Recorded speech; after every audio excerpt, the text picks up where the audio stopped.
Hello students, welcome to ITI modern technology. यह video आप सभी के लिए महत्वपूर्ण रहने वाला है। यदि आप टेक्निकल हेल्पर भर्ती राजस्थान 2025 की अगर तैयारी कर रहे हैं तो यह वीडियो आप ज़रूर देख लेना, क्योंकि मैं इस वीडियो में आपके लिए जो लाइनमैन भर्ती में प्रीवियस ईयर के जो क्वेश्चन आए हैं उन सभी का सॉल्यूशन लेके आया हूँ।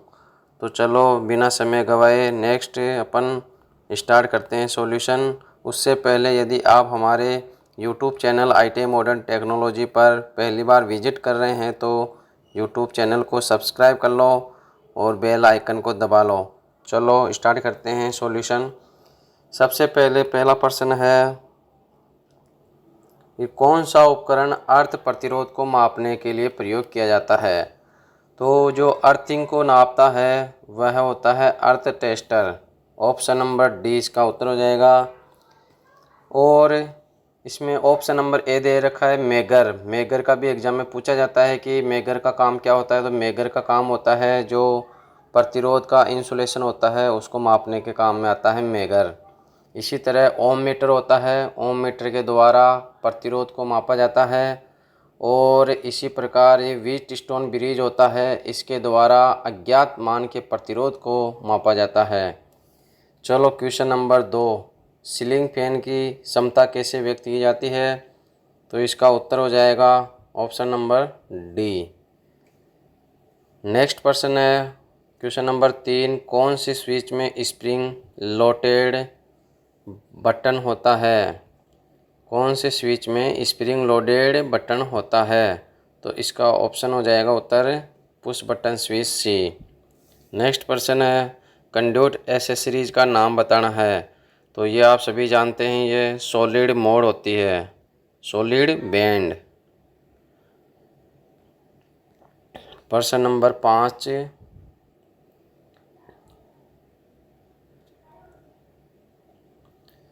डायरेक्ट करंट की विशेषता क्या होती है। तो परिमाण और करंट की दिशा स्थिर रहती है। तो थोड़ा मैं आपको समझा देता हूँ। देखो सबसे पहले अपन देखते हैं डीसी देख लेते हैं। जो डीसी होता है, डीसी का पूरा नाम होता है डायरेक्ट करंट। तो जो डीसी का जो वेव फॉर्म बनता है वो इस तरह से बनता है, ये डायरेक्ट करंट होती है। तो करंट का परिमाण समय के साथ परिवर्तित नहीं हो रहा है यहाँ पर, ठीक है। तो परिमाण और करंट की दिशा स्थिर रहेगी यहाँ पर। इसी तरह से एसी जो होता है, एसी का जो वेव फॉर्म होता है वो इस तरह से बनता है, इस तरह से चलता रहता है ये कंटिन्यू, ठीक है। तो एक बार धनात्मक रही, एक बार ऋणात्मक रही। तो अपन कह सकते हैं कि जो एसी होती है वह करंट का जो परिमाण होता है वह समय के साथ परिवर्तित होता रहता है। तो आप यदि डीसी और एसी के बारे में नहीं जानते थे तो ये आप नोट कर लेना एक बार। नेक्स्ट चलते हैं अपन, इसका उत्तर देख लेते हैं एक बार। डायरेक्ट करंट की विशेषता क्या होती है, परिमाण और करंट की दिशा स्थिर रहती है। ऑप्शन नंबर बी हो जाएगा इसका उत्तर। इसी प्रकार नेक्स्ट क्वेश्चन है 6 नंबर, जिसमें उच्च दक्षता है वह क्या कहलाता है, ट्रांसफॉर्मर। किसकी हाई एफिशिएंसी होती है, ट्रांसफॉर्मर की उच्च दक्षता होती है। नेक्स्ट प्रश्न 7 है, कौन सा फॉर्मूला एक सेल के आंतरिक प्रतिरोध RI की गणना करने के लिए इस्तेमाल किया जाता है। उत्तर हो जाएगा इसका ऑप्शन नंबर बी, RI बराबर E-V/IL, दिख रहा होगा। चलो नेक्स्ट प्रश्न है क्वेश्चन नंबर 8, यदि इलेक्ट्रोलाइट के माध्यम से विद्युत प्रभाव पारित किया जाता है तो प्रभाव का क्या नाम है। तो सभी जानते हैं बैटरी के अंदर इलेक्ट्रोलाइट डालते हैं तो वह कौन सा प्रभाव उत्पन्न करती है, विद्युत ऊर्जा से रासायनिक ऊर्जा में प्रभाव करती है। ये रासायनिक प्रभाव होता है इसमें बैटरी के अंदर। नेक्स्ट प्रश्न है क्वेश्चन नंबर 9, पैनल बोर्डों में फेरूल का कार्य क्या है। इसका उत्तर हो जाएगा तार की पहचान करने के लिए, तार की पहचान करने के लिए इसका उत्तर हो गया। नेक्स्ट प्रश्न है, कौन सी सामग्री का नेगेटिव तापमान गुणांक होता है, नेगेटिव टेम्परेचर कोएफिशिएंट। तो आप सभी जानते हैं कार्बन का नेगेटिव तापमान गुणांक होता है। और बाकी ये जो 4 के साथ 3 दे रखे हैं ना, कार्बन के अलावा 3 है, नाइक्रोम, टंगस्टन, मैग्नीन, इनका धनात्मक टेम्परेचर कोएफिशिएंट होता है। नेक्स्ट प्रश्न है, ये चित्र है, इसके अक्ष के बारे में पूछ रहा है कि अक्ष क्या दर्शाता है। यहाँ पर ये जो अक्ष दर्शा रहा है ना, ये क्या दर्शा रहा है, तो ये प्लेट के बारे में दर्शा रहा है। उत्तर नंबर भी हो जाएगा इसका। ये बैटरी है, ये बैटरी है, द्वितीयक सेल बैटरी है। इसका चित्र के बारे में बता रहा है कि अक्ष क्या दर्शाता है, तो आप यहाँ उत्तर मानोगे प्लेट, प्लेटों को दर्शाता है ये। थोड़ा आपको बता दूं कि जो लेड एसिड बैटरी होती है उसमें एक ऋणात्मक प्लेट ज़्यादा होती है, ये ध्यान रखना। जैसे 13, 15 जो भी होगी ना, 11, तो उसमें एक धनात्मक प्लेट से ज़्यादा होती है एक ऋणात्मक प्लेट, ये ध्यान रखना, एग्जाम में कई बार पूछा जाता है। नेक्स्ट चलते हैं अपन क्वेश्चन नंबर 12। क्वेश्चन नंबर 12 है, अपना उत्तर देख लेते हैं 12 का प्रश्न। देखो पहले, सबसे पहले फ्यूज किस प्रकार की एसेसरीज के अंतर्गत आता है, तो ये प्रश्न मैंने पहले भी सोल्व करवाया था। जो फ्यूज होता है वह सेफ्टी के लिए यूज किया जाता है, तो ये सुरक्षा एसेसरीज के लिए यूज किया जाएगा, सेफ्टी एसेसरीज। नेक्स्ट प्रश्न है 13, मल्टीमीटर में अक्ष के रूप में जो दर्शा रहा है वेरिएबल प्रतिरोध का उद्देश्य क्या है। ये देखो, ये अक्ष दर्शा रहा है ना, इसका उत्तर क्या रहेगा, प्रिंटर को बिल्कुल शून्य पर समायोजित करने के लिए इसका यूज किया जाता है। नेक्स्ट प्रश्न है, कंट्रोल पैनल वायरिंग में वायर फेरुल का क्या उपयोग है, तो केबल के सिरों को आसानी से पहचानना, केबल के सिरों को आसानी से पहचानना। क्वेश्चन नंबर 14 हो गया। क्वेश्चन नंबर 15 देखते हैं, कितने इलेक्ट्रॉन तांबे के परमाणु में होते हैं, तो सभी जानते हैं 29 नंबर होता है। जो तांबे का जो होता है ना, कॉपर का जो परमाणु क्रमांक होता है, एटॉमिक नंबर होता है, वह 29 होता है। ये कैसे होता है, आपने रसायन विज्ञान नहीं पढ़ा होगा, 11वीं 12वीं में पढ़ाया जाता है, तो उसमें वैसे 10वीं क्लास में भी आ जाता है। हाइड्रोजन 1 नंबर पर, हाइड्रोजन, हीलियम, लिथियम, बेरिलियम, जो 1 2 3 4 5 6 नंबर पर जो जो आता जाता है वही उसका परमाणु क्रमांक होता है। तो इसी तरह जो तांबा आता है, कॉपर, वह 29 नंबर पर आता है, इसलिए परमाणु क्रमांक इसका 29 हो जाता है। ये कई बार एग्जाम में पूछा जाता है, याद रखना भाई। जैसे कार्बन होता है, ये 6 नंबर पे आता है, जैसे hydrogen, helium, lithium, beryllium, boron, carbon. Nitrogen 7 और ऑक्सीजन 8 नंबर पे आता है। एक क्रोमियम का भी याद रखना भाई, जो क्रोमियम होता है ना, क्रोमियम का परमाणु क्रमांक होता है 24। जैसे तांबे का परमाणु क्रमांक होता है 29, वैसे ही क्रोमियम का परमाणु क्रमांक होता है 29।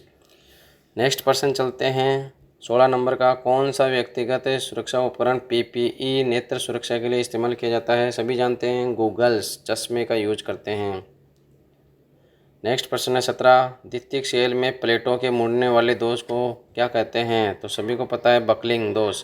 जब बैटरी के अंदर बकलिंग दोष हो जाता है तो उससे क्या होती है, प्लेटें मुड़ने लग जाती है। ठीक है।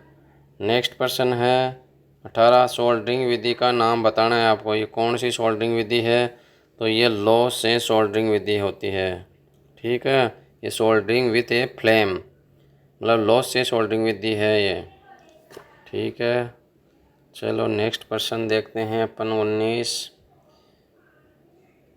किसी जनरेटर में शंट और सीरीज फील्ड वाइंडिंग दोनों होती है, सभी जानते हैं कंपाउंड जनरेटर होता है, उसमें सीरीज और शंट दोनों वाइंडिंग होती है।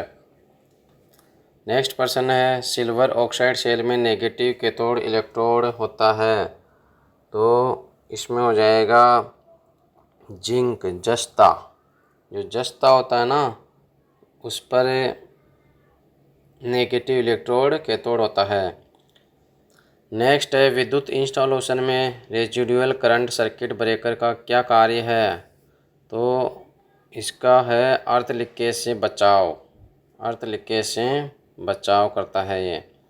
नेक्स्ट प्रश्न है 22, कंडक्टर के प्रतिरोध में क्या प्रभाव पड़ता है अगर इसका व्यास दोगुना हो जाता है, तो मूल्य को 1/4 कम करता है। नेक्स्ट प्रश्न है, कौन सा सूत्र 3 फेज स्टार कनेक्शन में फेज वोल्टेज को ज्ञात करने के लिए होता है, इसका उत्तर हो जाएगा Vp बराबर VL बटा √3। Vp क्या है? फेज वोल्टेज, और VL क्या है? Load voltage. तो Vp बराबर VL बटा √3 इसका उत्तर हो जाएगा। नेक्स्ट प्रश्न 24 देखते हैं अपन। ये अपन ने पहले सॉल्यूशन बता दिया इसका। मैंने ये चित्र दिया हुआ है, इस चित्र को देखकर आपको बताना है कि इसका नाम क्या है। तो इसका नाम होता है रावल प्लग टूल। क्या है? Rawal plug tool. पोकर आप सभी जानते हो, पोकर को हम सुम्बी या ब्राडल भी कहते हैं। और ये किस काम में आता है? जो लकड़ी के बोर्ड होते हैं तो उनके अंदर पहले छेद कर लिया जाता है और फिर उस पर स्क्रू कस दिया जाता है। देखो ब्राडल ए ऑप्शन में भी दे रखा है और सी में भी दे रखा है। पोकर को ब्राडल भी कहते हैं, ध्यान रखना भाई। और जिमलेट होती है, जिमलेट जो होल करे हुए रहते हैं उनके अंदर मतलब घुमाया जाता है और वह स्क्रू की तरह उसमें चूड़ियाँ बना देता है जिमलेट। नेक्स्ट प्रश्न है 25। चर गति पर उच्च स्टार्टिंग टॉर्क उत्पन्न करने के लिए किस मोटर का उपयोग किया जाता है? तो आपको पता है इसका उत्तर भी है 3 कला स्लिप रिंग प्रेरण मोटर। जो 3 phase slip ring induction motor होती है ना, इसका उत्तर हो जाएगा। नेक्स्ट प्रश्न है 26। विद्युत स्थापना में फेज से अर्थ टर्मिनल के बीच इंसुलेशन प्रतिरोध का न्यूनतम मूल्य कितना होता है? तो 1 मेगा ओम होता है।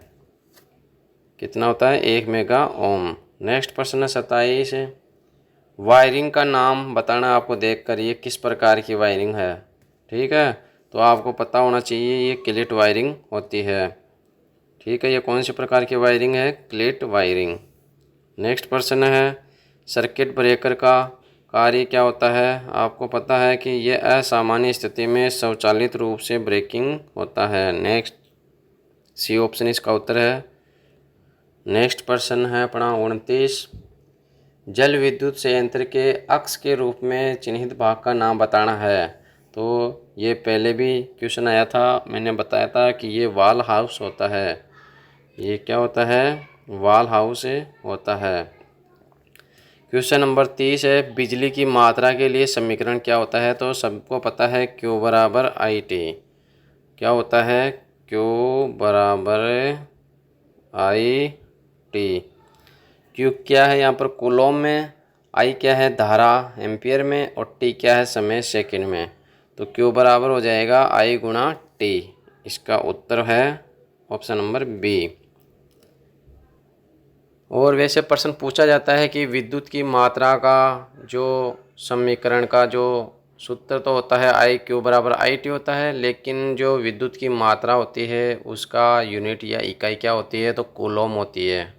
प्रश्न कई बार पूछा जाता है विद्युत मात्रा का जो यूनिट होता है, इकाई होती है, वह क्या होती है? कूलोम। प्रश्न नंबर 31 है कंड्यूट पाइप कैसे निर्दिष्ट किए जाते हैं? कंड्यूट पाइप कैसे निर्दिष्ट किए जाते हैं? स्पेसिफाई।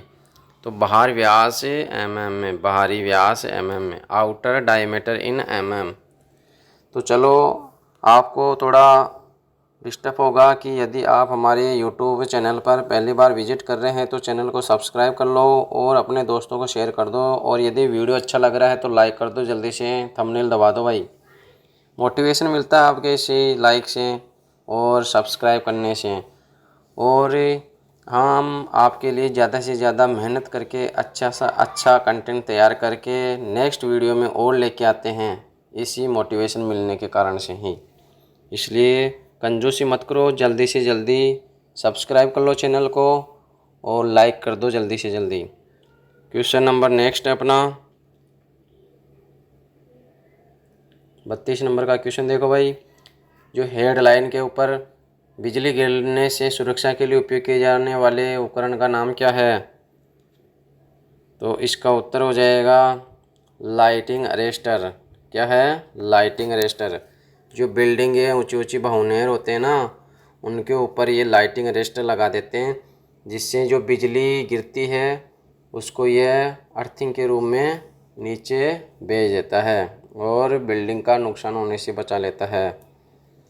नेक्स्ट प्रश्न है तार जॉइंट का नाम बताना है। कौन सा वायर जॉइंट है ये? सभी जानते हुए ब्रिटानिया स्टेट जॉइंट है ये कौन सा जॉइंट है? Britannia state joint. नेक्स्ट प्रश्न है कंट्रोल पैनल वायरिंग में प्रयुक्त सहायक उपकरण का नाम क्या है? तो आपको पता है, इसका उत्तर है केबल वाइंडिंग स्ट्रॉप। क्या है? Cable winding स्ट्रॉप। नेक्स्ट प्रश्न है 35। बुनियादी संकेत में से कौन सा वर्ग नग्न लौ से बचने के लिए संदर्भित करता है? तो प्रोहिबिशन साइन, निषेधात्मक संकेत। आपको पता है कि जो आग वगैरह लगती है ना, या आग से संकेत करता है, जैसे धूम्रपान करना निषेध है, तो क्यों कौन सा संकेत दर्शाता है? ये निषेधात्मक संकेत में मैंने बताया था पहले चैप्टर में। नेक्स्ट प्रश्न है 36 की सोल्डरिंग विधि का नाम बताना है आपको। ठीक है, ये किस प्रकार की सोल्डरिंग विधि है, ये चित्र में देख के बताना है। तो ये डीप सोल्डरिंग होती है। कौन सी सोल्डरिंग है ये? Deep soldering. पावर केबल में लाइन टूटने पर फॉल्ट का क्या नाम है? तो यह है ओपन सर्किट। जब लाइन टूट जाती है तो कौन सा सर्किट हो जाता है? वो ओपन सर्किट हो जाता है। नेक्स्ट प्रश्न 38। सीलिंग फैन के लिए किस हिस्से पर अक्स लिखा होता है? जो अक्स दे रखा है ना, इसका नाम बताना है। तो आप सभी जानते हैं ये टॉप कैनोपी है। ये क्या है? ये टॉप कैनोपी। मतलब दो प्रकार की कैनोपी होती है, एक तो टॉप होती है, एक हेड होती है। तो ये टॉप कैनोपी होती है। ठीक है, बॉटम कैनोपी नहीं है भाई, ध्यान रखना है इसका। अब थोड़े से क्वेश्चन और हैं जो देख लेते हैं। कौन सा बहुत अच्छा कंडक्टर होता है? तांबा। तांबा होता है वह बहुत ही अच्छा कंडक्टर होता है। किसी कंडक्टर में इलेक्ट्रॉन का प्रवाह क्या होता है? धारा, जो मैंने बता दिया था, ऑप्शन नंबर ए है इसमें। नेक्स्ट प्रश्न है 3। एक इकाई समय में किया गया कार्य क्या होता है? तो आपको पता है ये उत्तर क्या होगा इसका? पावर, शक्ति। इकाई समय में शक्ति की इकाई क्या होती है? वाट।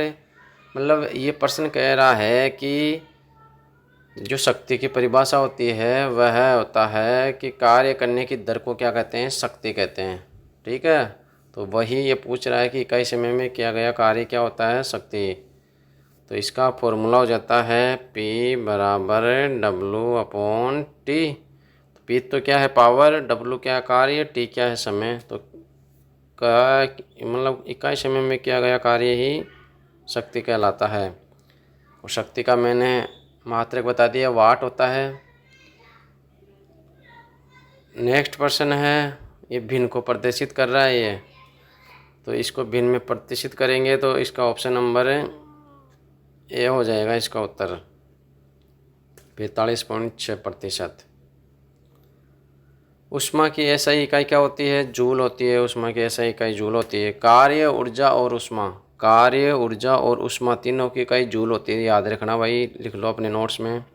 इनमें से किस धातु में प्रमुख सामग्री के रूप में लोहा होता है? लोह धातु, पेरस मेटल। चलो आज की क्लास यहीं समाप्त करते हैं। अगर आप नए हो तो चैनल को सब्सक्राइब कर लो। ठीक है, और वीडियो अच्छा लग रहा हो तो लाइक कर दो जल्दी से। नेक्स्ट क्लास हम आपके लिए जल्दी लेकर आएंगे जो इम्पोर्टेंट टॉपिक से संबंधित होगी। थैंक यू, मिलते हैं नेक्स्ट क्लास में। आज की मोटिवेशन लाइन है, सपना वही सच होता है जिसे पूरा करने की जिद हो। चलते रहो, बढ़ते रहो। आपकी मेहनत ही आपकी पहचान है। भरोसा रखो, सफलता ज़रूर मिलेगी। मेहनत कभी बेकार नहीं जाती। सफलता बस एक कदम दूर है। मेहनत करते रहो, मेहनत करते रहो। जय हिंद।